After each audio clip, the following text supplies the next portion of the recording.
Hello and welcome once again to Crazy Comics and Stories. It's me, your charming and delightful old Uncle Rat Bastard. And at the other end of the series of tubes and wires we call the internets, okay, Joe's not here. Once again, we went way long. We started talking Batman, and I said, we'll just give a brief history of Batman. We'll talk a little bit about each decade, each sort of incarnation of Batman. We ended up talking about Batman and other comics for 3 hours. So you get 2 episodes this week. And over on Solitaire Rose Radio, which is on the same feed as this, the same thing, was going to interview Josh Blaylock. Oh, we'll talk about his Kickstarter for a half hour. 2 hours later, we're done with the interview. Look at all the content we are making for you. And if you don't have time to listen to this week, that's okay. Just save them. Put them aside. Then, when you're going to see your relatives on Christmas, and your idiot uncle starts going on and on and on about how Donald Trump's right, just put in your little bitty earbud headphones and click play, and you can listen to us talk about Batman. And you can listen to me talk to Josh Blaylock, who's a really interesting guy. And next week, there's another interview that I'm going to be doing that'll be showing up late the week of Christmas. And we have our Festivus episode. We are taking care of you. We are here not only to give you stuff to do to waste your employer's time, but also so you can avoid your family. Why? Because I am your Uncle Goody Two Shoes. I am here to make your life easier and better. So here we go, kids. The second part of our long talk about Batman. Batman. What am I waiting on? Are you telling me, okay, in the 50s, Batman underwent a lot of bizarre physical transformations, just like Superman. Just like Superman. All right. Which of these were not among them? Oh, God. Rubber Batman, Alien Batman, Baby Batman, Zebra Stripe Batman, or Genie Batman? I want to say Zebra Stripe Batman. Nope, he never became a rubber Batman. Oh, okay. He did become briefly obtain zebra stripes. Okay. And the thing is, if you've read Grant Morrison stuff, it all happened. He fits all that in, which is amazing. But by the late 50s, early 60s, Batman was not doing well. And what DC wanted to do, they wanted to take the contract away from Bob Kane. But they couldn't because of the contract he had put together. So what they did instead, they renegotiated some of the terms. So Bob Kane was doing the detective stories, and Julie Schwartz, who had brought back The Flash, Green Lantern, Justice League, all of these books, and was kind of considered the fair-haired boy, hard to believe because he was bald back then, was given Batman. And he brought in Carmine Infantino and the people who'd worked on Green Lantern and the people who'd worked on The Flash to kind of redo Batman. And you can tell when those stories start because that's when Batman got the yellow oval around his chest. That was considered the new look Batman. And for continuity's sake, what they did later on was they said that all of the stories with the yellow oval Batman were on Earth 1. And all of the stories without the yellow oval were Earth 2. What was the first appearance of the... Oh, I should say... Actually, no, this is true. What was the first appearance of the Earth 2 Batman? Now, do you mean in continuity? I would say... Where they said this is the Earth 2 Batman? Yes. That would be the first... in the reboot of Justice Society and All-Star Comics 58? Actually, 57 it was 58? farther back. Justice League of America 82. Oh, one of the Earth 1, Earth 2 crossovers. That's when they retroactively stated that everything before that was Detective Comics 27 was his original appearance. Ooh, retroactive continuity. Never heard of that trick before. Now, it was around this time, 1964 is when Julie Schwartz took over, and while he helped sales a little bit, Batman sales went up, detective sales continued to go down because Bob Kane was still doing his weird, crappy Bob Kane shit. And they... So you're saying that's when we saw Mongo the Bat Ape, Bat Hound, Squeakers the Bat Bat, Bat Mite, and Midge the Bat Boy? And Batwoman, and the first Batgirl. There was a point in... Actually, there wasn't a Bat Ape. I made that up. It wouldn't surprise me. I imagine there were a lot of gorillas on Batman covers back then because gorillas sold. Put a gorilla on it. That's odd. Have somebody crying. And if you want sales to really go up, have a gorilla that's crying. I'm not joking. No, it worked. They only allowed you to do it so many times so that it wouldn't burn out the sales. But that was the thing. It's like if a book isn't selling well, put a gorilla on the cover. Or have your hero crying. Or if you really want your sales to go up, have a gorilla crying. A number of DC editors have told that story. But either in 65 or 66, DC decided they were going to cancel Detective Comics. Actually, so I lied. There was a Bat Ape. They didn't do Squeakers or Bat Bat. Not till Mighty Mouse. Then they had Bat Bat. Well, and we had Man Bat, but that was in the 70s. We're not there yet.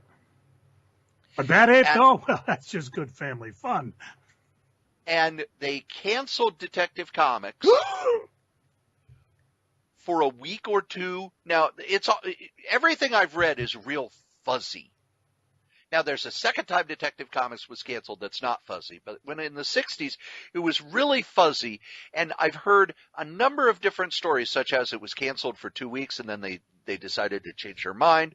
I also heard they canceled it because they found that if they canceled Detective Comics, it would be an out in their contract with Bob Kane, and they wouldn't have to accept work from him anymore. And I have also heard that it was canceled by the editors, and the publisher said you can't cancel it because that's our first book.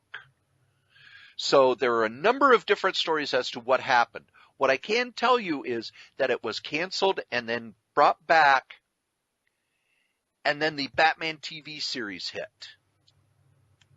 And when the Batman TV series hit, Julie Schwartz, who'd been moving toward a more scientific Batman, a more detective-based Batman, the villains were more science-based. He then, with the TV series, brought back the classic villains. Joker, the Penguin, the Riddler, pretty much the main villain, Catwoman, who hadn't been seen in ages. Pretty much they brought all of them back, and Batman became a million-selling comic. All right. Batman Time to ask the Strode. Okay. Which of the following exclamations were not heard on the Batman TV show from the 60s? Holy chutzpah? Holy guacamole? Holy holly in the ivy? Holy priceless collection of estrusian snods? Holy oleo?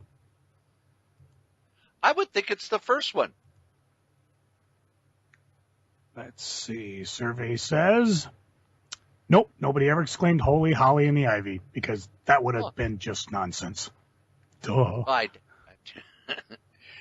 But we don't have a concept of how big the Batman TV series was. Not really. I mean, we hear things like, oh, Walking Dead is big, or people are really into Jessica Jones, but no, I find it weird because it's like Beatlemania, the Monkees, Batman. It's like all this stuff in the 60s just went crazy. But Batman was something different because it was 2 nights a week. You know, part one, was it Wednesday? And it was a mid-season replacement. It started in January. It didn't start during the regular season. It was a mid-season replacement. And it was an immediate hit. It was huge. And it was huge for about a year and a half. But in comics, it was so big that even Marvel started camping up a little bit. Archie brought back their superheroes, camped them up. Tower, which did Thunder Agents, started around this time. Superheroes really exploded. And if it's funny to me when you look at the DC comics of that time period, just look at the covers of the Justice League, where Batman kind of just one of the guys until the TV series starts, and then Batman is the primary focus of every goddamn cover. And for comics-wise, it was big, and then when the TV series faded, Batman hit a huge slump. It wasn't without the talents of William Dozier. He did his best. He was the producer, but he was also the narrator. Yes. So don't blame William. Not his fault. Well, and I think with Batman it was oversaturation because we can't comprehend how much Batman crap there was out there.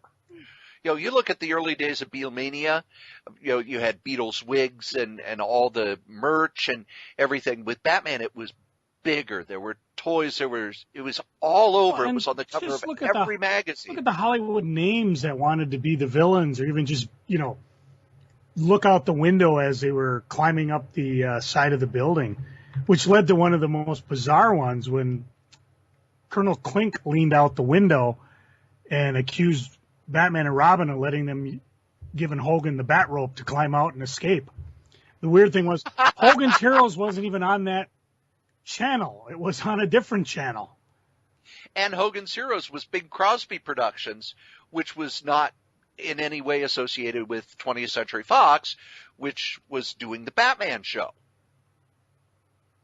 Imagine that now. Warner, I don't think Warner had not bought, Kinney had not bought both Warner and DC as of yet, which some people say is why we didn't get the Batman TV series out on DVD. I don't think we'll ever know the real reason because there's so many rumors out there. And plus, it's out now. Who cares? But when the Batman TV series faded, the Batman sales faded as well. And Julie Schwartz, who, for all of his faults, was really smart in that he said, I need to get Batman away from the TV show. And he completely changed Batman by bringing in Neal Adams and Denny O'Neil and Irv Novak and other people to do a more dark, detective style, very gothic Batman.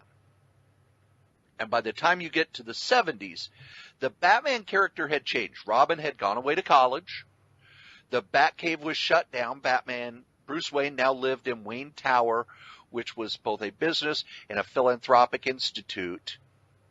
And Batman was, as Grant Morrison called him, the hairy-chested James Bond superhero. He traveled the world. He flew in jets. This was when Ra's al Ghul was put in. You had more gothic villains such as Man-Bat. Many of the classic Batman villains became much darker. It's when the Joker went from, pulling these goofy tricks to kind of a real psychotic. All right, time to interrupt again with some Ask the Strode. Okay. Okay, what issue did the Earth 2 Batman die? Comic that is. Yes, I know. It was the last Justice Society story, and it was in... was this Justice Society and Adventure Comics at that time? It was. Adventure Comics 462. Yes. And it's a terrible story. Yes. Because Batman is killed by this science alien thing. He was, let's see, Wikipedia says it was Bill Jensen, who was granted superpower by Frederick Vox. And he came back because Bruce Wayne had retired because apparently while he was wrestling a villain years earlier, a gun went off, killed his wife, Selena Wayne, who we know as the Catwoman, because they got busy and had the Huntress, which, comes up later. But he came back. He was dying of cancer from years of pipe smoking. Brave and Bold 198 for you continuity geeks. He decided to fight to the death against Jensen, who has a furious grudge against Wayne for some reason. And anyways, he ends up dying. The public learns that Bruce Wayne was Batman. Dr. Fate steps in, removes the memory of everybody. And then a diary shows up that accuses the Justice League of being traitors, and it was a time story, and it was, okay. What was the last formal appearance of Batman Earth 2 before Crisis? Well, actually, I say not that. Before New 52, really, because they've kind of brought him up here and there and everywhere. Well, I know that he appeared in some flashback stories, but the last story I remember him in was the one that you talked about, America versus the Justice Society, which was supposedly Bruce Wayne's diary accusing the Justice Society of being traitors. Actually, it's a good read, folks, if you want to pick it up. America versus the Justice Society. It's Roy Thomas giving us the history of the Justice Society in a miniseries. Which is And Roy's awesome. one of the few people who can do that and make it readable.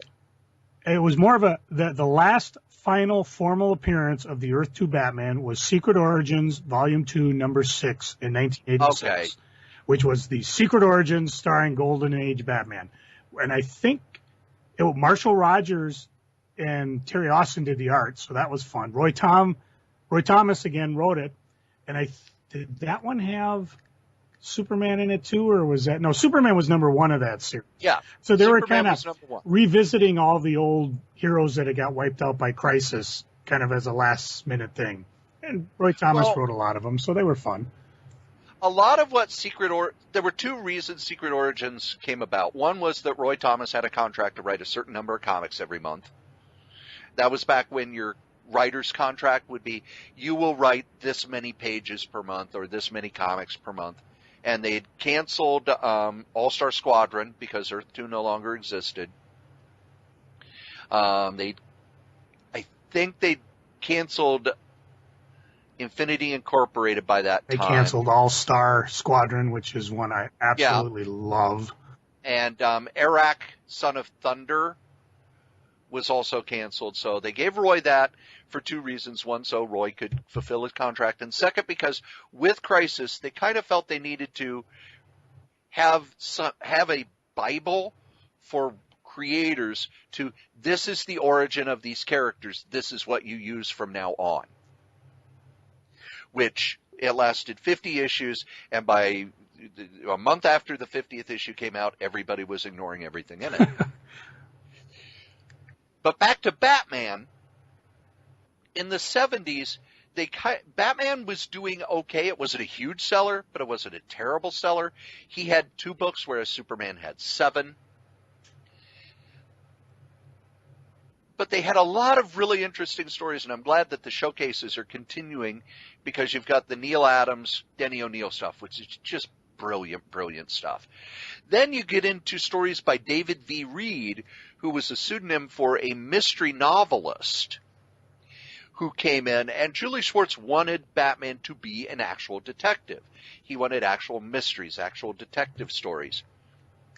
And he did a story that isn't much thought of now, but when I go back and read it, it's really fun. It was 1976. They had the Crime Olympics. So there were all of these criminals who were trying to pull off the perfect crime. And it was a year-long story, but each issue reads separately. But it was around 1977, 1978 that Julie Schwartz was able to talk Steve Englehart into coming over and doing Detective. And Julie wanted it to be kind of a Marvelization reboot of Batman. So you had Steve Englehart. He brought Marshall Rodgers, who was a young artist who hadn't done much at the time. And I believe Terry Austin was inking. He may not have, but Marshall Rodgers was a penciler. And those stories have been reprinted a number of times. They are my favorite 70s Batman stories. I love the Neal Adams, Denny O'Neil stuff. But those stories are amazing. You've got the Laughing Fish. You've got the Hugo Strange stuff. You have Silver St. Clair. It only lasted about 8 issues. And every one is a classic. Beautifully drawn.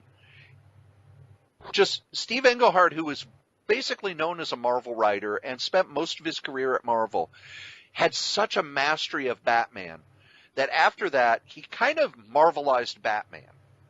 Yeah, I'll give you a second on that because some of my favorites happened in the 70s too. Cory, do you remember when Batman and Robin fought the Muse? How did they defeat him? The Muse? Yeah. He was connected with the disappearance of rock singers, and I love this, Rich Jaggard, Jim Colorado, and Elfish Hipsley. Is that the one where they had to play the record backward in order to get the clues? No, they had to defeat him by giving him delicious Hostess cupcakes with cream filling. The chocolate flavor and fudgy icing made him feel like singing, and of course Batman jumped in, and here's another break for you. An unlucky break for me, a lucky break for them. We all sing the praises of Hostess cupcakes with white wiggles and squiggles on top. Holy Allegro, Batman, we have a stage full of wiggling talent. You get a big delight in every bite of Hostess cupcakes. There were stories that played off pop culture, and I thought you were talking about the one that has people dressed pretty much like the Beatles from Yellow Submarine. Oh, hell no. I was talking about the Hostess ad in DC. And Batman is looking at the reader saying, one of these four musicians is dead and has been replaced. Ooh. And I know which one. Of course, he's the world's greatest detective. But they would do a lot of stuff like that to sort of kind of make Batman feel a little more relevant, grab stories from out of what was going on. But back to the 70s, by the time Englehart was done, Batman kind of became very Marvelized to the point where I started reading Batman in 1981, and I've told this story a few times because I was a pure Marvel head. God, I could use a Hostess cupcake right about now. And by about 81, Marvel's stuff was starting to feel very bland. A lot of the creators I liked were gone. And I was at the grocery store, and I'm looking through the comics, and there's an issue of Batman, and it says on the cover, by Roy Thomas, Gary Conway, and Gene Colan. I was like, so that's where those guys went. And let's be honest. I wasn't reading a lot other than Marvel books back then. So it was when somebody left Marvel, it was like, oh, they quit writing comics. But you had Gary Conway doing both Batman and Detective. And Batman and Detective had become kind of, okay, story starts in Batman, then goes to Detective, and back and forth and back and forth. Some of the stories were interesting. I mean, that's where what I found interesting, other than the continuity, because you had to go one to the other, a trick replayed later on in the 90s was Superman. But it was... And Spider-Man. Yeah. It was Batman... It was more like Batman and Bruce Wayne were kind of the same, because there was... The one thing that I remember is they brought in Jason Todd. And... He wanted to be adopted by Bruce Wayne, and then I forget the name of the villainess that popped in and stopped that from happening. Nocturna. Aha. I knew someone would remember. And there's a reason why I don't, and I'll get to that in a second. And there was a scene where he's like, I can't win this by being Batman. I'm going to have to become Bruce Wayne. And he went off, and there were different things that occurred. I think we talked about one in New Teen Titans where there was a scene during Donna Troy's wedding where Bruce Wayne and Dick Grayson are off talking and the women are looking at them just drooling like crazy. And they talk about, I'm having trouble with Nocturna. I just can't get it. She may win this one. I may not be able to adopt Jason. And Dick kind of, acknowledged and says, why didn't you ever adopt me? And Bruce says, well, I was young in my Batman career, really wasn't thinking about it. It just seemed like the Ward thing was better to do. But you've always been like a son to me, Dick. And so they had kind of their moment where they kind of did that. And I mean, I'm paraphrasing it like crazy. I'm sure I added shit and it wasn't really the way it was. But if you ever get a chance, find that New Teen Titans 50 that they got married. Yes. Because it's a wonderful story. George Perez, Marv Wolfman at their finest. And that scene alone is fun. Plus, there's a lot of cameos by everybody. I mean, nothing is done great in comics, like a good wedding issue, and that definitely is one of the top 10. But they kind of threw that out a little bit later with Jason Todd because they just Well, we'll get to that. get to it quick. Well, first, we have to talk about the fact that Detective Comics was canceled again. And this is what I was talking about earlier. At this point in time is when my partner Pat and I started selling comics at dealer shows. And I blew out all those comics for $0.25 apiece. Nobody cared. And I'm talking, it was probably late 70s into 80s comics, Batman. Nope. Let's put it this way. The new Teen Titans were selling so well that they were able to say, we're taking Robin. And the Batman creators had to pretty much just go along. And they said, oh, and by the way, we're changing him to Nightwing. Yep, 1984. So Batman sales were so low that they canceled on a Friday. Dick Giordano, who was DC's version of editor-in-chief, he never had that title, but he was pretty much the editor-in-chief of DC at the time, canceled it on a Friday. And then when he came in on Monday, I guess he changed his mind because it's, you know what, we're named after this comic. This is our first comic. We can't cancel it. Let's do what we can to save it. When Gary Conway left Batman, Doug Mensch came in, another Marvel writer. But Batman sales were in the toilet. You couldn't give the back issues away unless they were drawn by Neal Adams. Classics. Or they had the Shadow. The issue with the Shadow still sold. The issue with Manhunter. The Manhunter issues of Detective Comics when Detective Comics was a 100-page comic. But Batman didn't sell worth shit. Quarter box. Get rid of it. Nobody wants it. Over at Marvel, Frank Miller finished his run on Daredevil. Jeanette Kahn met with him and told him, DC will let you do whatever the hell you want. So he did Ronin. He did Ronin, which did not sell as well as they wanted. Nope. Excrement. Actually, that's not No, true. It's a good book, but at the time it was met with a collective yawn. Everybody's like, ooh, Frank Miller, and then, meh. Well, and it was another case where a lot of comic shops way overordered it. Quarter box. Although you're not going to find them in quarter boxes now. No. But by the time the 6th issue came out, retailers were like, oh my God, we still have tons of #1 on the shelf that we haven't sold. Never mind the fact that they were ordering 2 and 3 times the number of Daredevils. And this was years before graphic novels really started in. I think Ronin. This was before much there better were as a graphic novel. Oh yeah. And issue 6 was terribly late, so retailers were just kind of pissy about it. And they announced Frank Miller's Dark Knight. And I remember my comic dealer was like, nobody gives a shit about Batman, and nobody gives a shit about Frank Miller anymore. However, if you were reading the Comic Buyer's Guide at the time, Batman had been listed as favorite character for either 2 or 3 years in a row. And they always mention, it's weird that Batman's the most popular character, and yet his books don't sell. That means that there's something wrong with the approach. They haven't hit on what they need to. We find this really weird. And a lot of comic creators were like, they love drawing Batman. They wanted to draw Batman. I can't tell you, when I went to ChicagoCon in '84, how many people were drawing Batman between commissions. And they would put it up, hey, we got a Batman for sale. And it would sell like that. So when Dark Knight #1 came out, DC, first off, it was a brand new format. It was square bound. It was on the best paper imaginable. And they had done publicity outside comics for it.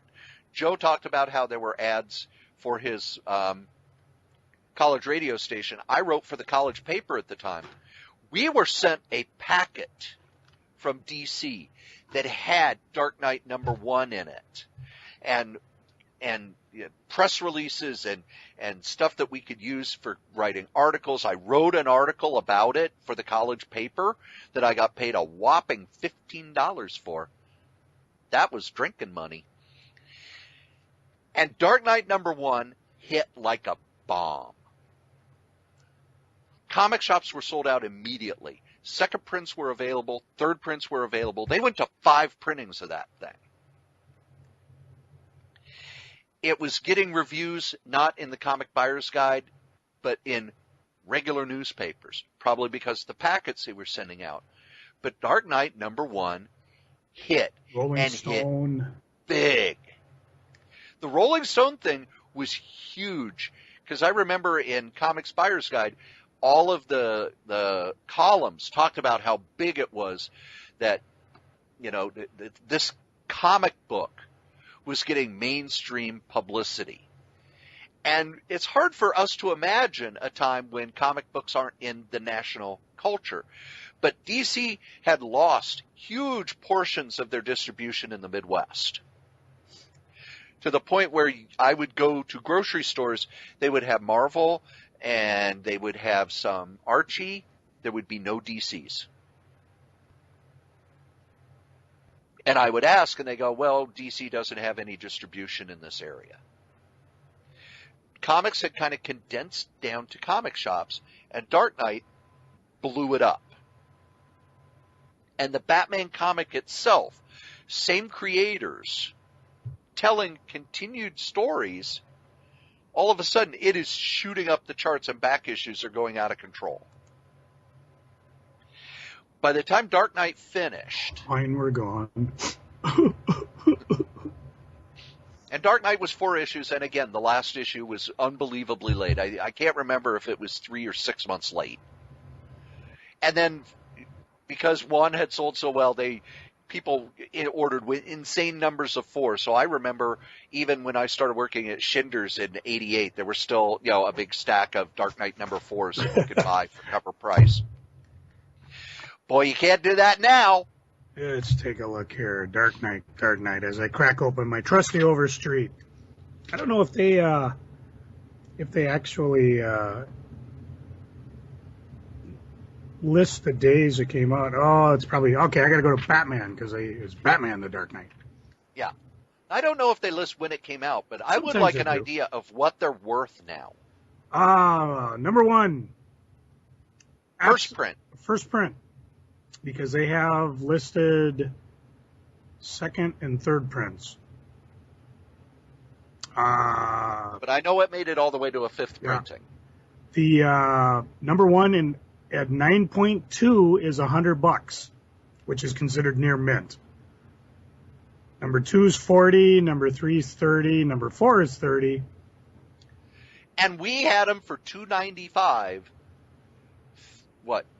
3 years at either 2 or 3 years after it came out. Yeah. One of the things they did with Batman 400, Doug Moench wrapped up his run. It was a huge issue. Stephen King wrote something for it. It had a Bill Sienkiewicz cover. It was all these big creators. Oh, yeah, it was a good one. And it was Moench wrapping up his run. Issue 401 of Batman was the first issue edited by Denny O'Neil. And it had the first part of the Frank Miller, David Mazzucchelli story, Batman Year One, which was a retelling of the origin of Batman. And in a lot of ways, it was considered the first post-crisis Batman story. Speaking of crisis, did the pre-crisis Earth 1, or I should say, did the pre-52 Earth 1 and Earth 2 Batmans ever meet? Oh, God, yes. Absolutely not. Oh, come on. Never, ever met. Really? Yep. If you look at the last issue of Brave and Bold, did it go to 200? It is. Yes, it is a team-up between the two, but they didn't meet in the story? Nope, because Batman, Earth 2 Batman was dead. Matter of fact, Earth 1 Batman went over to help the family and do whatever. And again, this is Brave and Bold world, which is always different. But it was one of the weird things. I'm not even going to get into how weird the Brave and the Bold stuff was. When the Earth 2 Batman showed up in Justice League, Earth 1 Batman was not there. And when he died, Earth 1 Batman knew about it. I don't know if he went to the funeral. Again, these issues are buried or sold or whatever. They never met. It was one of the weird things. I wonder if that was on purpose. I don't know.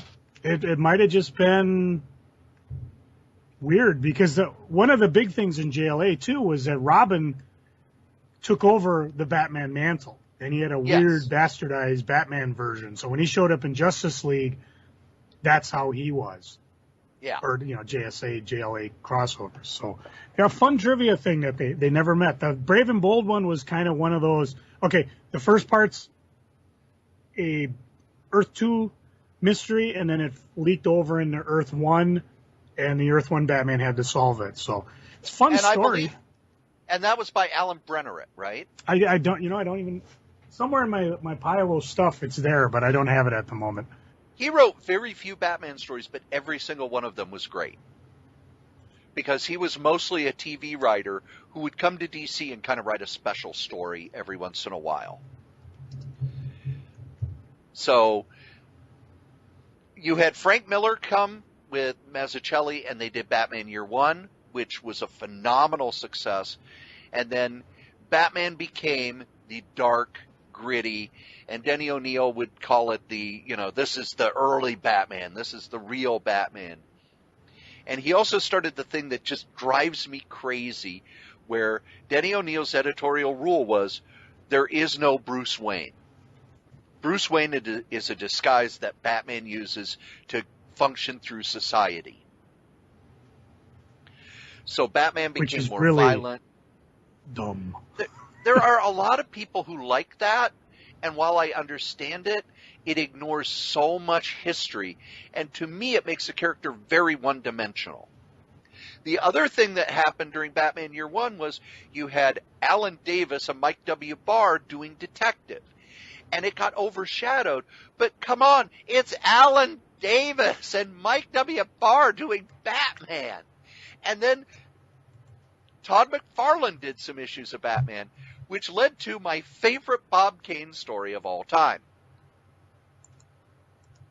We are also leading up to the first Batman movie, which in my mind was one of the last huge culture phenomenons. Because leading up to that, I was working at Schindler's. Leading up to the Batman movie, we could not get enough Batman merchandise. No matter how many trade paperbacks we got, they would be gone in 2 weeks.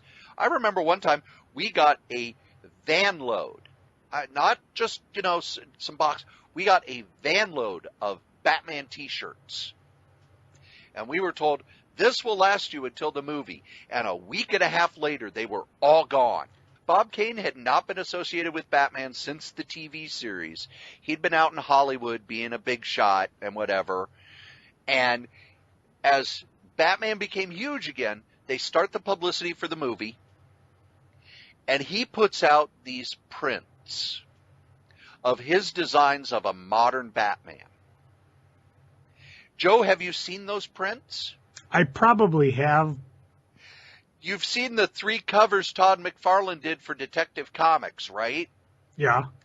Then you've seen the print. He literally light-boxed McFarlane's drawings onto a print, claimed it was his own personal art. It was at that point that DC disassociated themselves from him, did not do any publicity with him at all. And if you look, he put out a biography the year the Batman movie came out. It was not published by DC at all. They were so furious that he was doing swipes of images that they had commissioned to sell as their own prints and t-shirts and whatever, that they just said, Bob Kane, we are done with you. As we're coming up to the movie, 1988, September of 1988, we get the biggest comic book stunt of all time, Death in the Family. Robin had been turned from kind of Dick Grayson light. He had the exact same origin as Dick Grayson. Yeah. I mean, it was. He showed up Batman 368 in 83, And then in Batman 408 in 87, they just out of the blue took away everything. And next thing you know, Jason Todd is jacking the Batmobile's hubcaps. And Max Allan Collins, who wrote it, if you read what Max Allan Collins writes about his tenure on Batman, one of the reasons he left or was fired, he says that he was fired. DC says he left. He wrote a story. Basically, they wanted to remake Jason Todd because his origin was exactly the same as Dick Grayson's, down to the fact that his parents were circus acrobats who died because someone had cut the rope on the trapeze. I mean, it was that blatant. Well, yeah, you know, so when Batman and Robin and whoever else showed up to take care of Jason Todd, there's a big tear-dropping scene as they're walking away, and Robin knowingly knows what's going to happen. Yeah. That was the aforementioned sun lamp, shower, nude scene, whatever. But what Max Allan Collins wanted, he wanted to show that Jason Todd was he was different. He was a streetwise kid, and he had a lot of nerve. So he wrote a scene where Jason Todd, Batman had left the Batmobile, and he was trying to jack the tires. The way it was drawn in the stories afterward and such went from Jason Todd being this nervy kid who'd been able to make it on his own, who needed to learn humility, but still had all these smarts, to he was a thug. He was a borderline criminal, and there's even one story where he kind of knocks somebody off a building or doesn't save the guy who's falling off the building, and when Batman asked him what happened, he said, he fell, I couldn't save him. So they had made Jason Todd utterly unlikable. Then they decided to do this stunt story where Jason Todd has been beat up by the Joker, a bomb goes off, and you, the reader, can call. If you want him to live, you call this 900 number. If you want him to die, you call this 900 number. Yeah. Readers hungered for the kid's death. We won the day. Yes, I voted to kill the SOB. Here's the thing, though. We say that now. The vote was very, very, very close. There was a total of 10,614 votes, 5,343 wanting to see the Joker blow up that obnoxious Jason Todd and his birth mother. Blow him to smithereens. 5,271 hoping to spare the poor kid. So the margin of victory was, well, some say 72 votes. That's Wikipedia, though. According to Glenn Weldon, the vote margin was actually 109. Could Wikipedia be wrong? A possibility Jon Stewart and Stephen Colbert would have been warning us for all these years? Or is Weldon wrong? Me, I'll go with 109. Me, they actually published it in the letters pages of a Batman comic, so if I want, I can dig through, but it's not worth it. No, not really. And the thing was, a lot of people said, oh, well, they had 2 stories ready. No, if you read the story, it's 1 page. And they have published the art that would have been used if he would have lived. And it's a 1-page difference and some letter balloons on the other pages. Either way, Jason Todd would have been written out of the series. They wanted him gone. If he would have lived, he would have been crippled and blah, blah, blah, and they would have written him out for a long time. Don't worry. He comes back after 17 years. But do you remember how? Superboy punched a wall. Yeah. I mean, if you WB's animated movie, Batman Beware the Red Hood, says he was revived by Ra's al Ghul's Lazarus pit. Yes, they did that later, but if you read the story where he comes back, it's Superboy punched a wall. Yeah, really, really, really hard. He came back, shut up, that's why. But Denny O'Neil wanted to do a Batman without Robin, and for years there was no Robin. You know, they got press on that too, I think, didn't they? Yep. Yeah. Oh, yeah. Huge publicity. We sold tons of them, and I've told the story on the podcast before. Oh, yeah. I paid for my Christmas that year because I knew it was going to be big, and I asked Shinders if I could buy, I think it was 50 copies. And they said, as long as you pay for them in advance. And I was married at the time, and I had to argue with the wife to lay out that kind of money. Because that was that was $50. what? That's a lot of money. Gas was under 99 cents back then. That was, and we were working 2 jobs, and minimum wage back then was, I think, $5.15 an hour. So that was 10 hours of work. But I bought 50 copies, pre-ordered, bought 50 copies. 3 months later, I go to Dreamhaven, and I go to the College of Comic Book Knowledge. I sold 25 of them to Dreamhaven, 25 to the College of Comic Book Knowledge. I made enough money to pay for all the Christmas gifts and a flight to Illinois. And this was before cheap flights. Damn Skippy. You can't do that with any comic now. Buy a comic and flip it 3 months later. Not for that type of ching. No. But the Batman books became very dark, and I've talked about under Denny O'Neil, he didn't want Robin. One of the things that happened was he brought in Alan Grant, who was a Judge Dredd writer. And if you read the Judge Dredd stories, they're entertaining, but Judge Dredd himself is a paper-thin character. There's no characterization there. It's just the villain is the story. And this was also the explosion of the Batman Elseworlds and Batman miniseries and on and on and on. Batman became DC's #1 selling book, and it remains that way. So if DC wants to let Frank Miller do whatever he wants, they should let Frank Miller do whatever he wants. Robin came back as Tim Drake in 1991. There are people who say they did it to protect the copyright. There are others who say that, it was all these other reasons. What I can tell you is that Robin got his own book. They did a series of miniseries before he got his own book, and that book has lasted ever since. Yeah, and that actually, it was kind of interesting because when they introduced, how did you know Batman was Bruce Wayne? He goes, well, if you go off the premise that he is, all the clues fall into place. If you're just trying to figure out who Batman is, it's hard to do.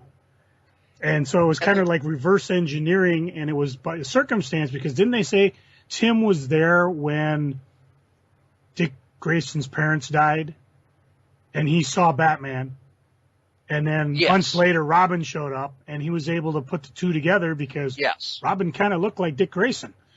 And the other thing they wanted to do was they wanted to make Tim Drake as different from Jason Todd as possible, so they made him a incredibly smart, detective-minded kid. And he enjoyed being... Batman didn't let him be Robin right away because he had to do training and he was a little worried about what happened to Jason. But Tim, eventually fell into the role. The other thing that I liked at the time that they have since gotten rid of was both of his parents were alive and fine. They've since been killed. But they'll get better. But no, somebody they won't bring will it back. punch a wall. No, I don't think they will bring back. 651-843-9106 probably has them alive.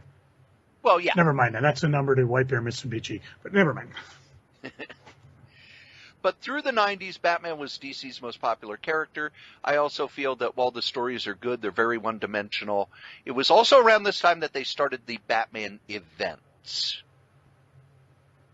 The first one was the coming of Bane and Batman's back being broken.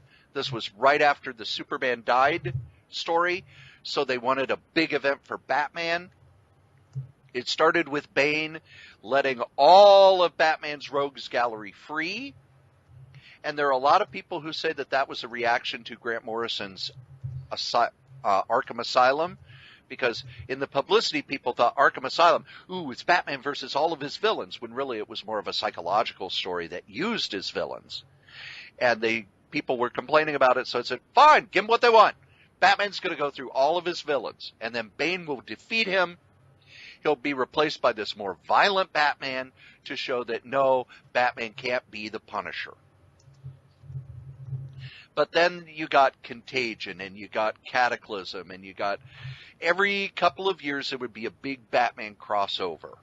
Well, I just got one question for you. Okay. And this might be the last question. Just one? This might be the last question. Boy, this is going to be 2 episodes, Joe. It is. We're doing it again. We're doing it again. Did Stan Lee ever write Batman? Yes, but not the Batman you know. Aw. In Just Imagine books, 2001. one of them was Batman. And it's worth picking up because Joe Kubert did the art. Yes. I have found the whole Just Imagine thing utterly unreadable.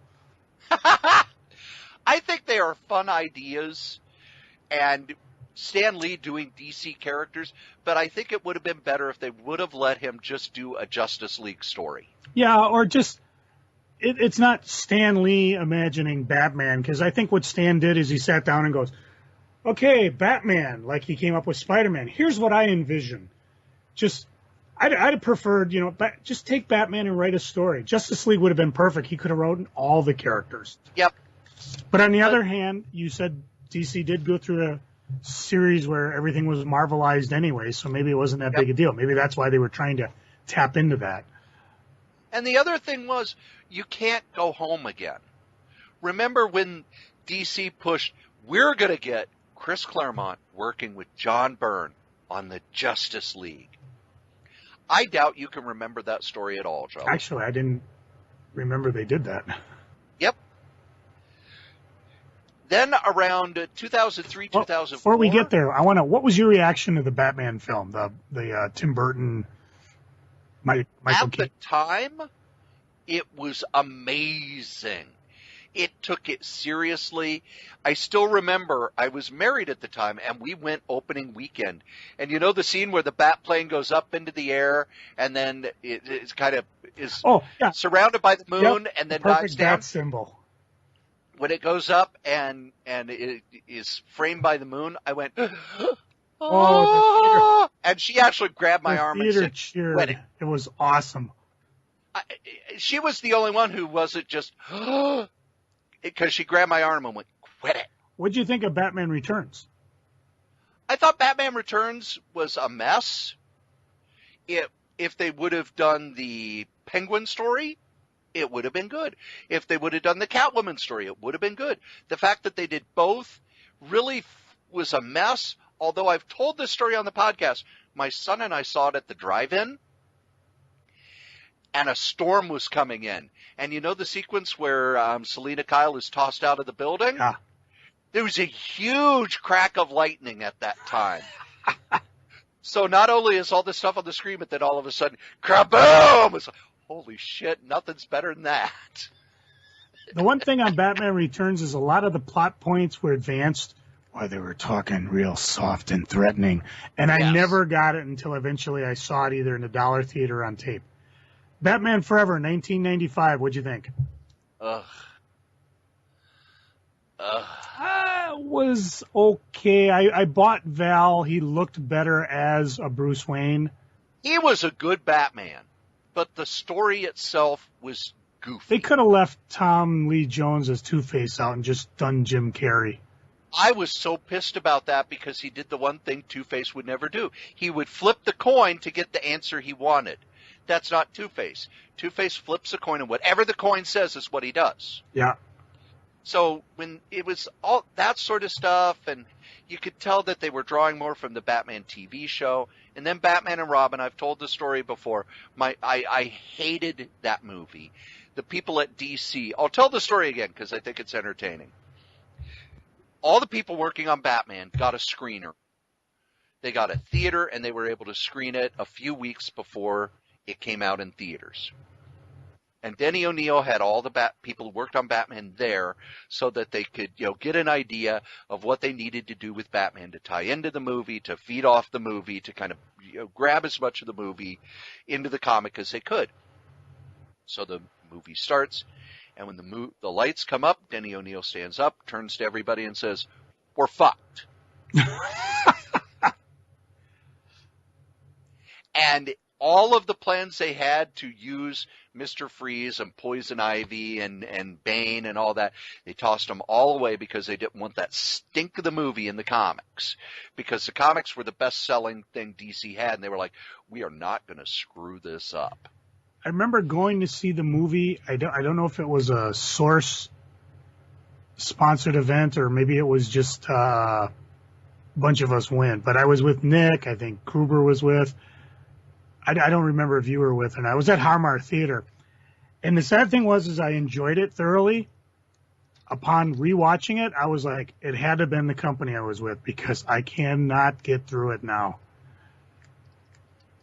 And I will say one thing about these Batman movies, how they affected the comic book back issue market was phenomenal. When Batman came out, Joker was the villain.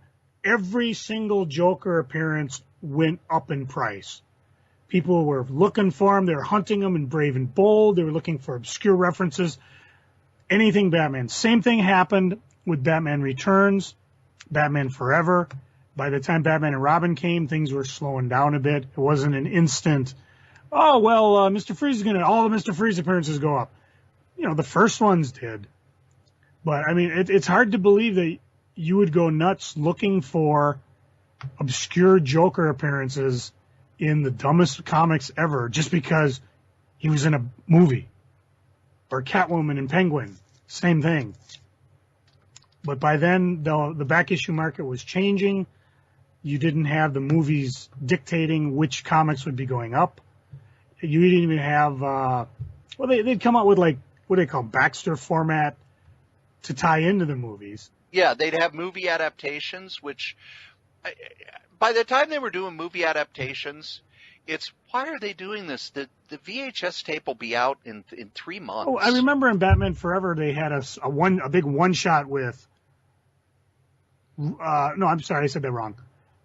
I remember in Batman Returns they had a big one shot with Catwoman, and here's a big one shot with Penguin. Yeah, way overpriced. They didn't tie into the movies. No, they were just to kind of. They were just separate stories. Those were cool. Yeah. And it's kind of what Marvel did with, we've got Dr. Octopus in the next Spider-Man movie. Here's a Dr. Octopus miniseries. Here's a Dr. Octopus Spider-Man miniseries. Here's a book that reprints their best stories. Boom, boom, boom, boom, boom. By the time we get to the 2000s, they did a shift in the Batman books, which I still think was one of their better ideas when they brought in Greg Rucka and Ed Brubaker to do Batman. And their first big story was the first of the 10-cent comics, Batman 10-Cent Adventures. And Marvel and DC started doing this a lot where, a new creative team's coming on. We're going to put out a ultra cheap book. A 10-cent comic, and then Marvel put out a 9-cent comic. Yeah, that was a Fantastic Four, wasn't it? Yes. Yeah. But Ed Brubaker and Greg Rucka did a phenomenal run on Batman because they're great crime writers. And the sad thing is, DC lost them. They went over to Marvel, and they just really tore it up over at Marvel. Now they're at Image. But that was before Brubaker had done the Captain America story and all the other stories that made him huge in comic writing. And they ended their run, and then Grant Morrison did his 5-year Batman story. Did you do a solo podcast on that? I have not. I know we've talked about it in previous podcasts. I love that run. Yeah. I love that run so much. Oh, my daughter's right behind you. She loves, she's just in love with it. And I think Morrison's gotten to the point where if I see his name on a title, I will probably just pick it up. I could not love that run more. And for me, one of the reasons I liked it was Morrison gave us a different Batman. I am tired of the grim, gritty, creature of the night. Bruce Wayne is just a mask like Moses matches Malone. And he gave us a different Batman that was kind of a fusion of that Batman with the 70s Batman, but also all the other Batman stories fit. And the new 52 Batman, to me, feels like, we're back to the grim, gritty Batman with very little personality, and the villains are the ones who carry the story. Joe, we've gone through the entire history of Batman. Oh, I do want to touch on when Batman Begins came out. which I never, ever have seen. I have it on DVD, just never watched it. You need to watch that. Well, I did watch Dark Knight and Dark Knight Rises. When Batman Begins came out, there wasn't a lot of hope for it because Batman and Robin had been so shitty. Because I remember it came out and there wasn't a lot of huge build for it. But then again, you have to remember when the 89 Batman came out, they built to that thing for a fucking year. And when it came out, it was an explosion. Batman Begins was like, oh yeah, they're doing a Batman reboot. And I didn't even go see it till, God, when was that? It was 2005. I was down in Tulsa for a training for the group home. It was a week I was in Tulsa, Oklahoma. Dear God. And I had a night where training was over and it's, you know what? There's an IMAX theater about 5 miles away. I'll go see it. I didn't think much of it. I didn't much care because they'd screwed up the Batman movie so bad. And I remember coming out and going, okay, I want more Batman movies and I want them right now. And then Dark Knight was even bigger than that. And then the third one I thought was a big grand mess. It sure was pretty, though. Yeah, and there were scenes that I liked, but oh my God, it was so long. I remember I saw it the same day I saw Amazing Spider-Man, and I was talking with Nicole. I was talking with Nicole all the time back then, and she wanted my opinion because she'd fallen in love with Amazing Spider-Man. And I said, Amazing Spider-Man was so much fun. And then I went and I saw Dark Knight Rises, and it felt like a chore. The movie felt like a chore to watch. I was tired when it was over because it felt like it was so long. Oh, isn't it over yet? We didn't even touch on the Batman animated series because that's what started, I would say, the TV DC stuff that we see now going into DVDs and continuing on. When that series hit, and we're talking, this is back 92 and it went to what, 95, 85 episodes? Yeah. It was phenomenal. It was praised. It was complex. It had a darker tone, but it was almost a perfect Batman because it had Bruce Wayne. It had Batman. Oh, some of the scenes out of that were just phenomenal. I would say behind Simpsons, probably the best animated television show of all time. I remember when there were episodes that were so dark, they said, you know, you probably shouldn't let your kids see this because at the time Dana was really into it and she was just a toddler. They even tried putting it on 6 o'clock Sunday night. And they did that for a while. I remember as Hot Comics, we ran a few ads during them because Fox was real excited. They said, we got something with this series. We got to keep it going. And so if you really want to go back to Batman the Animated Series and check it out. I believe if you can't find it cheap on eBay, you should be able to find it streaming. Everything's streaming somewhere. Well, and over the summer, they had them at Costco at I think it was like $12 each. Oh, yeah. $12 a season. And it goes on, too, because it spins off into the new Batman Adventures, Batman Beyond, Superman then got a series, and then it goes into the JLA series, Justice League series, and Justice League Unlimited, and then after that, DC just exploded with their animated universe. I mean, they don't necessarily tie into anything anymore, but the animated series is what started, and I think got a lot of the animation for superheroes going. Whereas before it was just kind of, people just kind of shuddered from the old Hanna-Barbera or Super Friends stuff. Yeah, we remember it fondly, but really some of that stuff was bad. And one of the things I find just fascinating is how Batman is so permeated into our culture that it almost is like kids are born knowing who Batman is. Yeah, I drove home one of my coworkers and we stopped and picked up her kids on the way, and her daughter's like 2, and I had a Batman thing in the back, and she pointed at it and was like, Batman. Oh gosh, yeah. Those kids are great with symbols. I mean, Superman, Batman, Spider-Man, especially nowadays.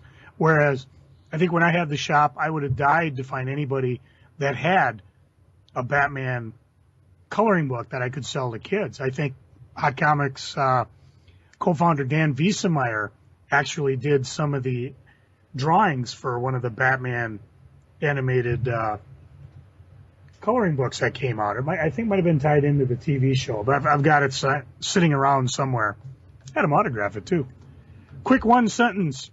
Cory, what do you think of the future of Batman, especially in terms of the upcoming movie next year? I think Batman is going to be DC's top-selling character as long as DC's around. Yeah, I'm looking forward to the movie. I don't buy a lot of DCs, but I do keep an eye on what they're doing because, we started the podcast. I am really digging Dark Knight 3. Matter of fact, pause the podcast, go out, buy yourself a copy. We'll be here when you get back. You know who else is going to be here? Who? These guys, our sponsors. That's right. Solitaire Rose Productions has sponsors. And our first sponsor is the one who's been with us since day one, and that's DreamHost.com. DreamHost.com is the best web host in the whole known universe, bar none. Go to DreamHost.com, enter the code CRAZY, get $20 off your first year. How amazing is that? Our second sponsor is the Dollar Shave Club. I get amazing razors delivered from the Dollar Shave Club just for a few bucks, and I always shave with a fresh blade. Does this make me a genius? Of course it does. Now, if you use the website shave.by/C19DC, those of us here at Solitaire Rose Productions will get to wet our beak a little. We get a little piece of that, and that's what ads are all about. Our other sponsor is Gray's. Gray's delivers great healthy snacks to you weekly, bi-weekly, once a month, however you'd like. You can choose the kind of snacks you want. They're all amazing. They're all healthy. They're all good. And your first and fifth boxes are free if you use the code CORYS3R5. We love to hear from you, our fans, our beloved fans. Without you, there's no us, because then we're just talking to ourselves, and Lord knows I spent long enough doing that. You can email us at our brand spanking new email address at solitairerosenetwork@gmail.com. You can call us and leave a message, and we will play your message on the air. And that number is 952-856-0519. We have us a web page that is at Crazy Comics, KRAYZCOMIX.solitairerose.com. Over there you'll see some of our new sponsors and our brand spanking new Amazon store, so go check that out. We are also on the Facebooks. We're all over the place. We want to hear from you. If you would like to advertise on Crazy Comics and Stories or any of the other Solitaire Rose podcasts, go ahead, email us at solitaireroseproduction@gmail.com. Subject, advertising. If you have a comic you would like us to review, it's the same Gmail account. Just instead of advertising, put review. Or if you'd like to be a guest on Solitaire Rose Radio or Solo Joe, go ahead and email us at that same address with the subject line guest. These here podcasts come to you free because of our sponsors, so please go visit them. Crazy Comics and Stories comes to you free every week. Every Monday, we've got a new episode, and usually we have it up by Sunday night. It's also available on the YouTubes. It's available on the Pocket Cast, on the Stitcher, on the iTunes. It's all over the place. So go ahead, subscribe, tell your friends, tell every human being you know about Crazy Comics and Stories. Solitaire Rose Radio is a little more infrequent. It comes out about every 2 weeks.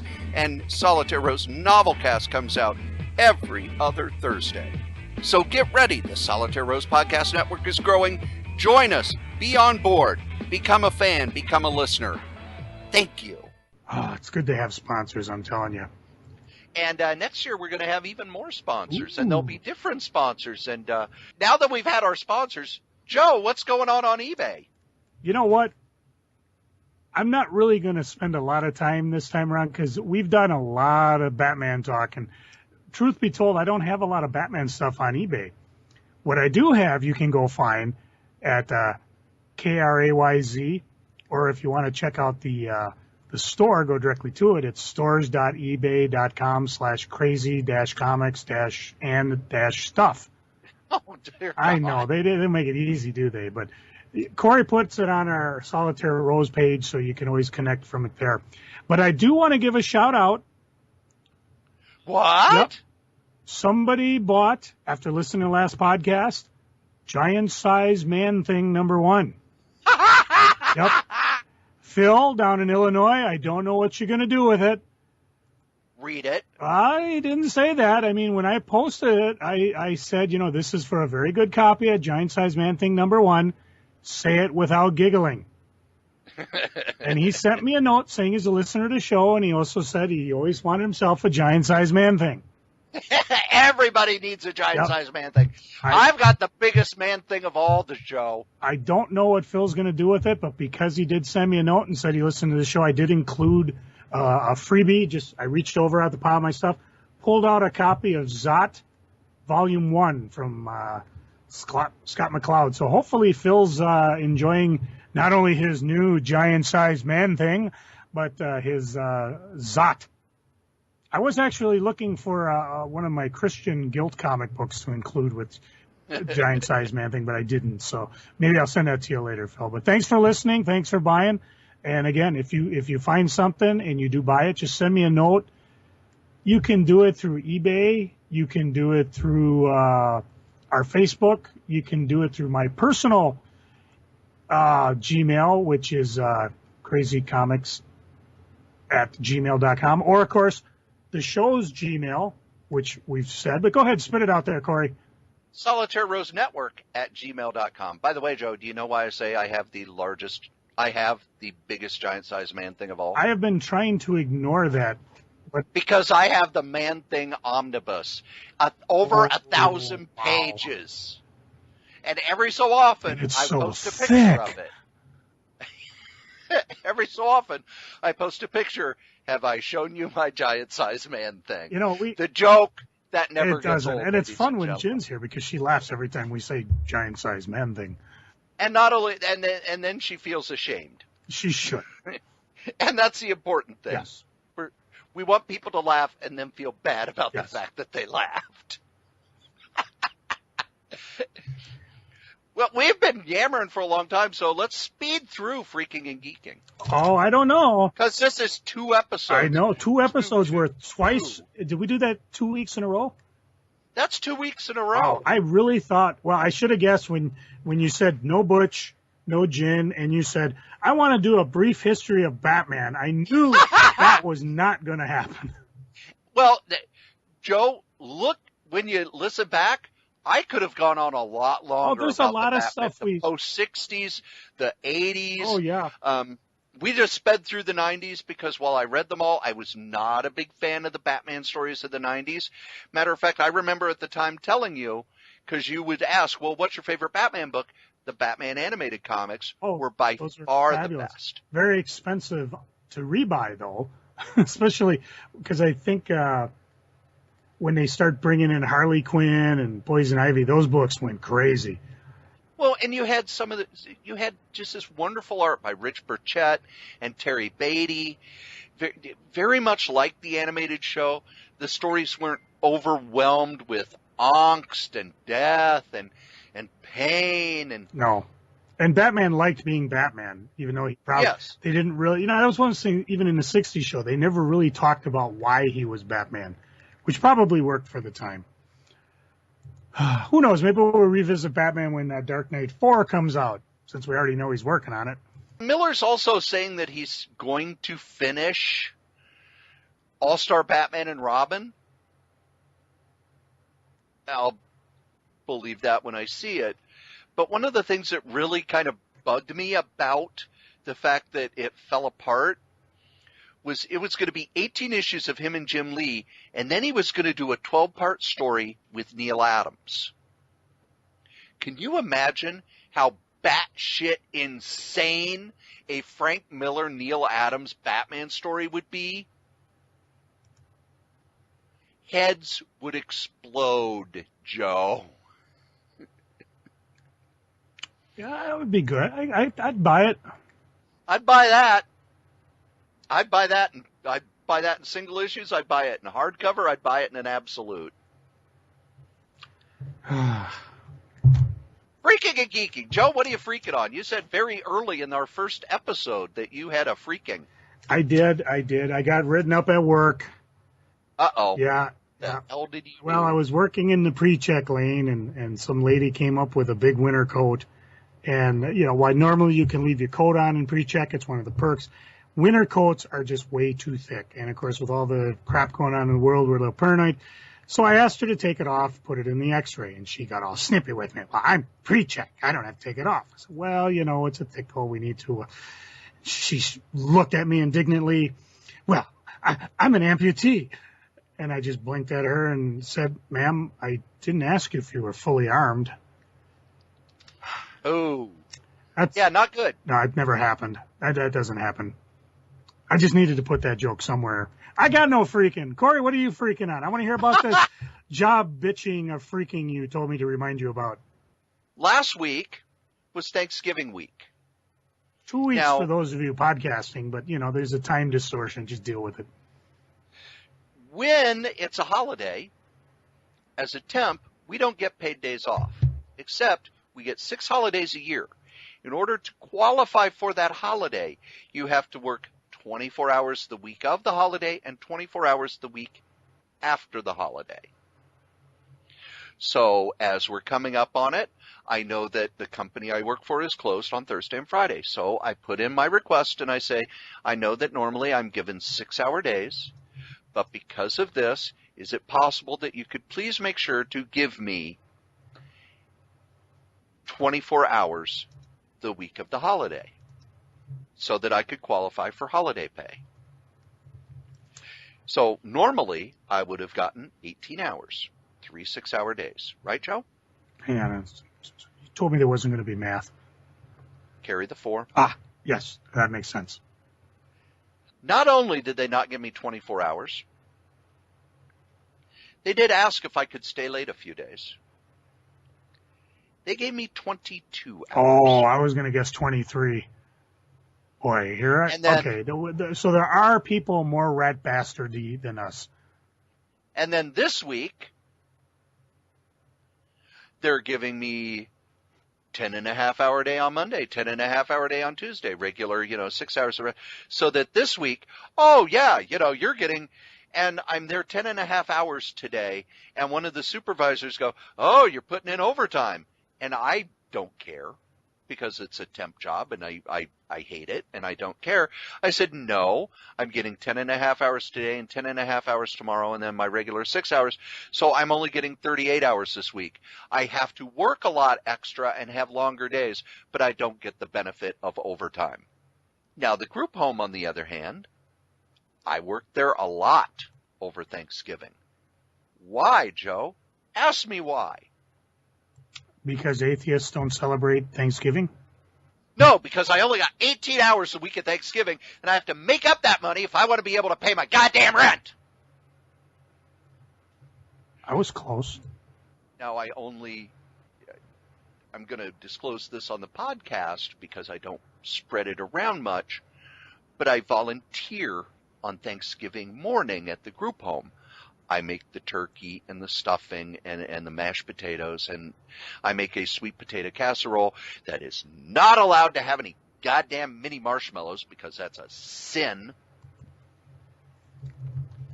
and a fruit salad, and I made all of that. I got there around 4 in the morning, had it all done by 9, went to the Minnesota candy store, walked around, only spent $20 because they didn't have any rat bastard root beer because they were all out already because they only ordered 1 case for the whole goddamn year.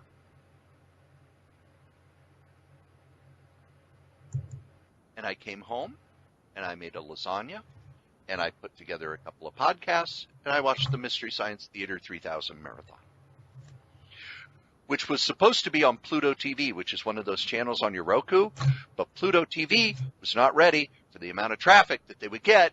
So when you tune into it, it would crash, and it would lock up, and you couldn't turn, and you had to reboot your damn Roku, and then, oh, it's available on YouTube. Go over to YouTube. Nope. The Roku app does not accept streaming on the Roku. So instead, I put my laptop, I held it up, I had it in my lap so that I could watch it until the goddamn Pluto app on the Roku finally started working. 3 hours and 2 movies later. Joe, what are you geeking on? I was going to put down that I got holiday pay for working 10 hours on Thanksgiving, but I think I'll skip that. I scared you, didn't I?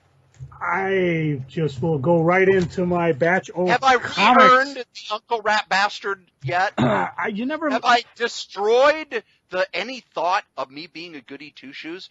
Have I put a stake in its heart, cut off its head, stuffed its mouth full of garbage, and then set it on fire and salted the earth so that nothing can grow there again? Just until Jen gets here next week.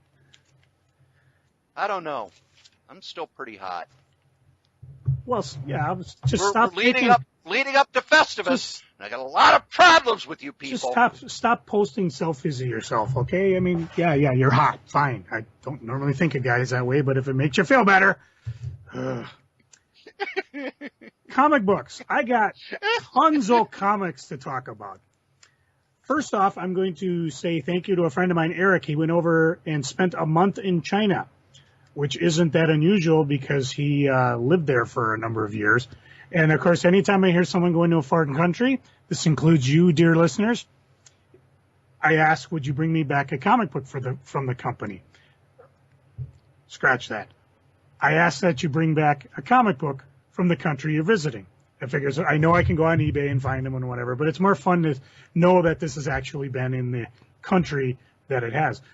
He brought me back. He couldn't find actual comic books the way we think of comics, but he did bring me back what I would have to say is kind of like a child's book it looks like an Ultraman type character fighting various ugly looking monsters. And of course he has a bunch of multicolored Ultraman type friends with a bunch of really cool looking vehicles. It's all in Mandarin, so I can't read it, but it is pretty cool. The pictures are neat. Eventually I'll have it posted up on Facebook, so if somebody who can read Mandarin or recognizes it, you can tell me who it is. Another friend of mine went over to Spain, and she sent me a nice package. Said these are... Hey now, you're getting a Spanish package. I am, and you should see the girl who sent it to me, a hot redhead, I'm telling you. What's her number? Well, I'll tell you her name, Jeannie. And she sent me... Oh, too bad. Janine, there's a beautiful song by Mike Doty about a girl named Janine. Yes, Joe, why are you hooking me up with it? It was written by the bitch who stole my heart in high school, stomped on it, threw it on the floor until I died. But we won't go there because I've got a different redhead from Spain. It's a copy of Red Sonja, published by Comic Forums and Marvel Comics, and it's all in Spanish, obviously. So that's kind of cool. And then she got me another one that says Justica Comlida. And it looks like Three Musketeers fighting. And, of course, it's all... these are actual comic books in comic book size, so they're actually kind of fun. So I thank those two for doing that. And, dear listeners, if you ever find yourself in a foreign country and pick up an extra comic book or two, let me know, and I'll swap you out something in my pile of stuff for you. Or at very least pay you whatever you paid, because both these guys, I bought Eric a cup of coffee, and Jeannie, if she ever gets up here in Minnesota, because she's one of those traveling people for the screeners for TSA, so Lord knows where she's going to end up next. Alaska. I hope so. They got decent per diem up there. Lest you think I was ignoring eBay, I actually scored 2 things off of eBay, and one of them I was very surprised with. As you know, I was geeking. Was it last podcast? A lot about The Kingsman, the movie that came out. Well, I decided to go find the source, and I won not only the graphic novel, which is The Secret Service Kingsman by Mark Miller, Dave Gibbons, and Matthew Vaughn. I also won issues 1 through 6 for an extremely low price, considering what everybody else is selling them on eBay. So I will probably keep the graphic novel and probably flip the comics, or give one of them to Dana for Christmas. And I hope she doesn't listen to the podcast, because then I'll have to go buy her something else. In terms of regular comics read, I picked up Howard the Duck #1. If you liked it, the last version, pick up this version. It's very, very fun, very cool. Picked up Liberty I can't read it because hang on. When in doubt, go to the Inca. It's the Comic Book Legal Defense Fund Liberty Annual. And it's, of course, all the proceeds go to help Comic Book Legal Defense Fund. It's from Image, and it's got all sorts of fun stuff. Law on Naughtiness, Dirty Stuff Scandals, Librarian Reveals It All. So I pick this up every time it comes around. It's a hodgepodge of stories, art, and just a lot of fun. I read issue 1 of Garth Ennis's A Train Called Love. This is out of Dynamite, 12-issue miniseries. This, while I'm going to pick up the comics, would probably be best picked up as a graphic novel because the first issue you see a lot of people, very entertaining, but I can see as I get the more issues, I'm going to have to put them together because it's almost like they're trying to set up the love boat on a train. So definitely pick it up. Again, Garth Ennis, just like Grant Morrison. Anytime I see his name, you know I'm going to pick it up. From Scout Comics, I picked up Hench Girl #1.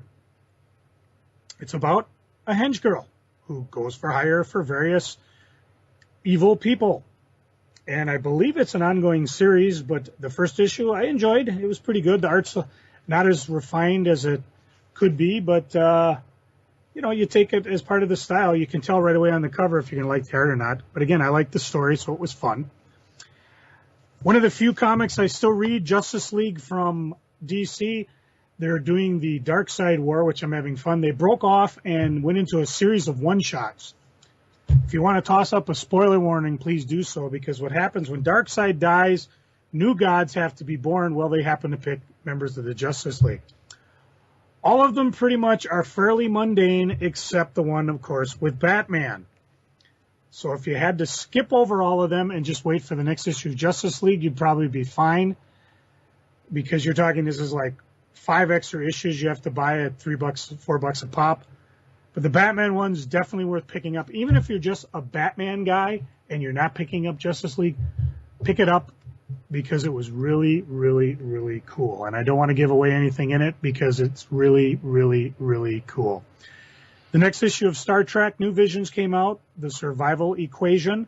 That's John Byrne doing photo play. And I just enjoy the heck out of this. To me, it's almost like a continuation of the series. The stories are good. Byrne gets Star Trek, and he's doing wonder jobs on this one. And there's even a guest appearance. He actually went out and got himself a guest photo, for lack of better words. And I'm not going to spoil it. Frank Miller? Go find out who it is. Is it Frank Miller? Under the guise of licensed comics. Is it Alan Moore? There is a... Come on. We talked about license. We're going to go round and round on licensed comics forever. I did pick up Back to the Future #1. I wanted to try it. I liked the movies. Plus, it was the local comic shop day variant, which apparently is something which I missed because is that tied into Cyber Sunday, or was it like a special deal? Or It's Small Business Saturday. They have so many of these things now. And who's it drawn by, Joe? Barber? No, Brent Schoonover. Yep. Art by Brent Schoonover. Friend of the show and artist on the Howling Commandos. I got to tell you, if you like Back to the Future, you owe yourself to go buy this. Because what's really cool about it is they're not going to do a revamp of the movie. They're going to go and they bring it into the present day. Not really. It's still around the original time. But what they're doing is they're answering questions, kind of like Untold Tales and alternative timelines. For example, the first issue talks about how Marty and Doc Brown meet for the first time. Never alluded to in the movie, so it's just a lot of fun. They also go way, way back to a very, very young Doc Brown. And if that's what they're going to be doing, over the issues, this might be something to pick up because it really is a lot of fun. So this would be a case, I don't know how in hell they're going to get a hold of Back to the Future fans. I mean, there's a lot of interest because of the anniversary of the show. But this is one of those, you're looking for a Christmas gift for a fan who really likes Back to the Future, pick up the first issue. It's not like you can't miss it because there's 34 variant covers, because this was one of those that you could also have a retailer exclusive for. And like I said, the one I picked up was the local comic shop day. They just happened to have it at the source when I went by. So that's pretty much. And was Brent there? No, I stopped in today because I did a little. I was wondering. No, he did do a signing there. Yeah, I thought he did a signing for it. He did when number 1 came out. That was a number of weeks ago. So number 2 might even be out. All I know is because I picked up 1, I'm going to go back probably Wednesday and pick up 2 in that. I did pick up something else from the source. They had a whole pile of books that they were discounting. This one's called Dave Sim Conversations, edited by Eric Hoffman and Dominic Grace. It looks like what they've done is they put together some of the interviews that Dave Sim's given over the years, and it was published by University Press of Mississippi, so it was more of a textbook feel to it. They also had a soft cover with Howard Chaykin Conversations, which if it's still there, I might pick that up when I go back for my Back to the Futures. That's pretty much all I've really been geeking on. I mean, in terms of TV, I'm still 1 episode every so often of Jessica Jones. My wife and I are going through. My daughter's already up on episode 12. Matter of fact, I can hear it upstairs as she's finishing the series.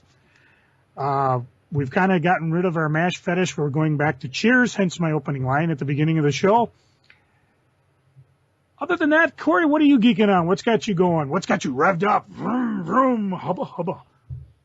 The Mystery Science Theater 3000 Kickstarter, which I disagree with in principle, but I'm very happy, seems to be successful. And the people they're getting for the reboot, every announcement they've made has made me happy. You have Jonah Ray as the new Joel, and today they announced that Pat Oswalt, stand-up comedian, big nerd, is going to be the son of TV's Frank. So he will be TV's son of TV's Frank. They hit another milestone, so there will be at least 6 episodes. I have no doubt that they will hit what the 5 million they need to do an entire season. I've talked in the past about how they will probably get picked up by one of the smaller cable networks pretty quickly because, you know, they've already earned the money to make it. Now anything they do to sell it, they've shown that it sells on DVD. They've shown that it does well online. Any smaller cable network would probably be very happy to pick it up. And I could see one of the really tiny cable networks that's brand new picking it up and kind of building their schedule around it, kind of using it as kind of their kickoff point. Because one of the things about cable TV is they really only need one hit show in order to make it. Look at AMC. They had Mad Men. And with Mad Men being successful, they were able to get Breaking Bad. And with Breaking Bad, they were able to get Walking Dead.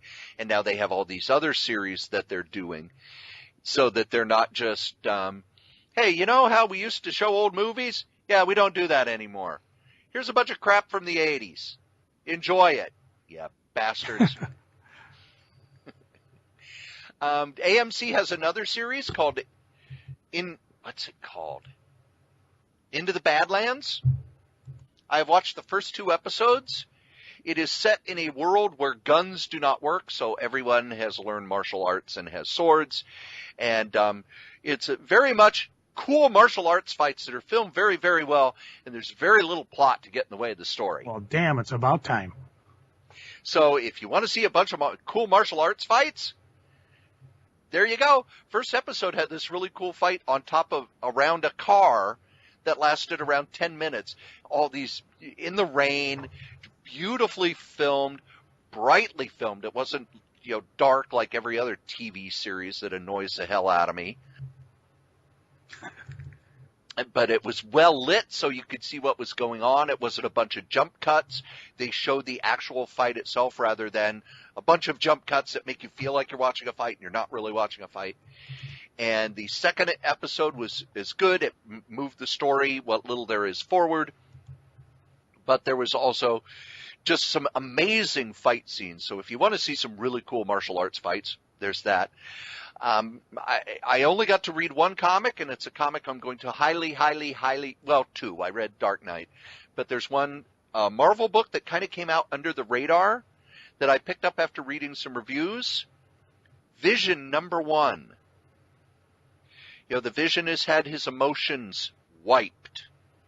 He has now set up a family in the suburbs, and it is one of the creepiest, coolest comics I have read in a long time.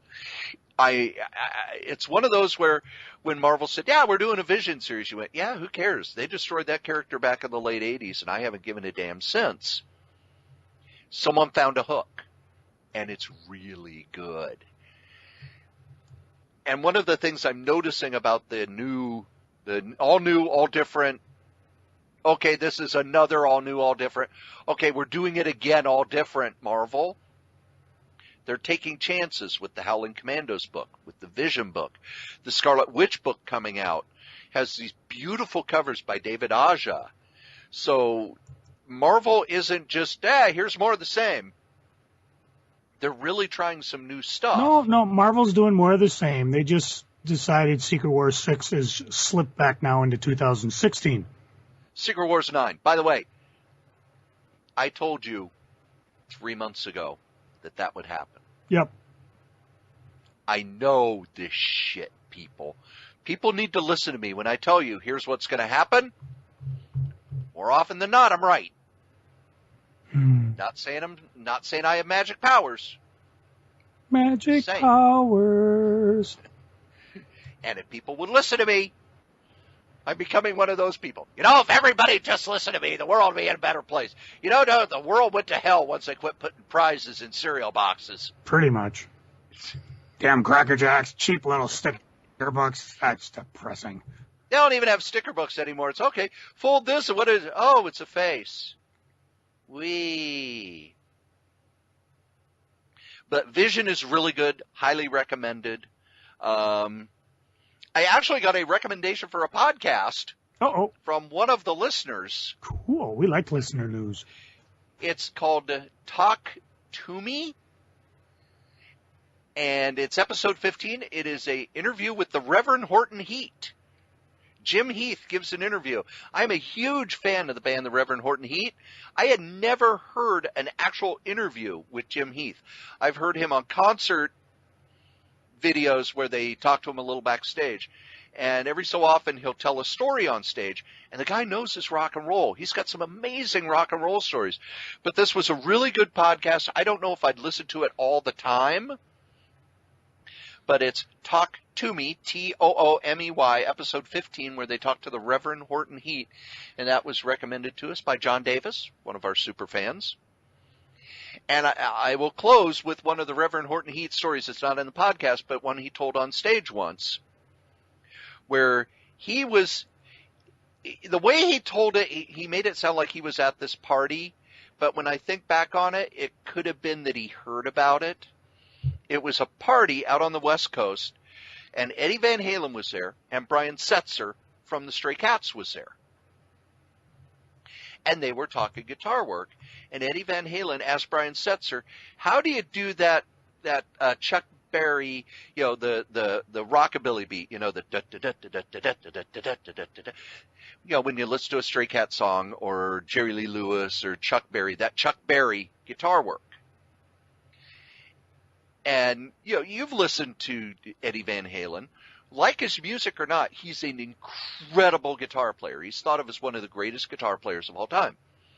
And he's asking Brian Setzer, how do you do that? And they get guitars, and Setzer's trying to show him how to do it. And they work on it for an hour, and Eddie just can't get it. And the reason he told this story is because just because you're really good at something doesn't mean you can be really good at everything. And for concert banter, that's a level above. Hello, Cleveland! We're so happy to be here! You guys rock! Yay! So in the podcast, you really get a good idea of Jim Heath's way of looking at music, his way of touring, and how he looks at music as the same way that anybody else looks at their job. Yeah, he likes his job. It's a fun job, but it's a job, and he treats it like a professional. Oh, this just in. They've renamed Secret Wars Infinity War. Oh, God. Why? Because it's never ending. Ugh. Oh, there was another comic I read. Joe, did you read Secret Wars 2 TOO? I believe it'll. When did it come out? A couple of weeks ago. It might be in your box. Okay, it should be in my box tomorrow, yeah. The first 10 pages is a short story by Hickman about how and why he created Secret Wars. And it's one of the funnier things Marvel does. I'm glad that Marvel still does the parody comics every once in a while. I wish they'd do more of them. Because when that Bendis comic, I think it wasn't What The, Marvel had the What The series, but Bendis did a parody comic around the time of House of M. Yep, I remember picking that up. And that was really good. Secret Wars 2 is also really good. It's full of inside jokes, so if you're not a comic book nerd and follow the minutia and everything, you're not going to like it. But if you do, it's a lot of fun. Cory, did you pick up the Stan Lee graphic novel that Peter David wrote and Colleen Doran drew? I have not got it yet, and I'm going to make a fan confession. I'm going to wait to see what Dr. Michael Vassalero says about it, because he knows more about Stan Lee's life than Stan does. And if it's another book that's riddled with factual errors, I don't want to get it. Or you could go to Costco now and get it for almost half off. Oh, okay. So either way, Colleen Doran mentioned that. She says, much as I love it when you buy books from me, it's at wholesale outlets now like Costco. So I may go pick one up. That way I don't have to open up my super limited signed rare one. Or at least until I see, Peter David and Colleen and Todd and everybody who did a piece of it and have them sign it. And I do like Colleen Doran's work. She is doing an issue of Justice League 3000, kind of a fill-in out of the blue issue because the artist was late. So I'll probably go pick that up because I really like her work. But I've talked in the past. Stan Lee put out an autobiography probably 10, 15 years ago. And Dr. V, who does a lot of the introductions to the 50s era Marvel Masterworks, because he's an expert on that era, he actually put out this long post on the Timely Atlas list of all of the factual errors in the book that he was able to prove. And it was one where, I remember I read the book with that email up on my screen going, oh, okay, yeah, you got that wrong. Oh, okay, that story happened 3 years before. Oh, yeah, that was somebody else. And one of the discussions, we've talked about the comics history list. I need to wrap this episode up because it might become 3 episodes. Woohoo! Bonus! This is where I start dragging my tail and making sure it lasts long. Grr. Someone threw out the story Kirby told a few times, where when he came to work for Marvel, they were moving out the furniture, and Stan was sitting in a chair as they were moving out his desk, crying that they were going to shut the comics down and blah, blah, blah, blah, blah. And Kirby said, no, stop him from doing that. I can save the company. And there are a lot of Kirby, worshippers, for lack of a better term, who believe that story is true. And Doc V said, no, here's why it can't be true. By this time, this were Marvel sales. By this time, this was Marvel sales. By this time, Jack Kirby showed up. Jack Kirby came to Marvel because they had the highest rates of any of the companies that would still hire him. Although he did some freelance stuff for Archie at this time with character design and Joe Simon throwing him work every once in a while. But there was never a point where, they were going to shut down the comics. There was a point where they shut down the offices because Martin Goodman came downstairs, saw that they had this closet full of inventory stories, and he said, okay, use up the inventory before you get any more stuff. He shut down some of the offices, fired a lot of the in-house artists, and then used that office space for the men's magazines he was producing. But there was never a point where Goodman said, I'm shutting down the comics, because as part of his distribution deal with National, which was known as DC, they were to produce 8 comics a month because their books sold well enough that they wanted the distribution of those. And Goodman was very good at kind of pushing that 8 issues a month by, oh, no, that book was late. It was really from last month. Or, oh, no, that's an annual. Or, nope, that book was canceled and the new one started. That was for the next month. So he would push that 8 issues a month all the time because the stuff sold well enough that he wanted to keep the comics going. But he also was, he pinched pennies until they bled, which is why Stan was the writer and editor-in-chief, because we're not going to hire any goddamn writers. We have a writer right here, and he's already on salary. So there was this long discussion, and Doc V pointed out, here are the facts around what happened. The guy knows his shit. And one of the things he did back in the late 90s was Dick Ayers, who drew Sergeant Fury, kept a meticulous record of everything he drew for Marvel. Everything he inked, he had it in notebooks. He kept track of every page he did. And Doc V was able to take that and use that to create a timeline for Marvel in the 50s and 60s, as well as, art identification and using job numbers. So for all of you who think that I'm one of the people who knows more about comics than anybody, I don't even know a millionth of the stuff that Doc V knows. If you want to learn, join these lists. That's how I learn. Believe it or not, kids, you've listened to us blather on for almost 3 hours about goddamn funny books. Batman. We talked about Batman. And as we say every week, the comic we like the least, we still like better than the comic that you like the most. Joe? When someone tells me I look familiar, I tell them I do porn. Cory, hit my music.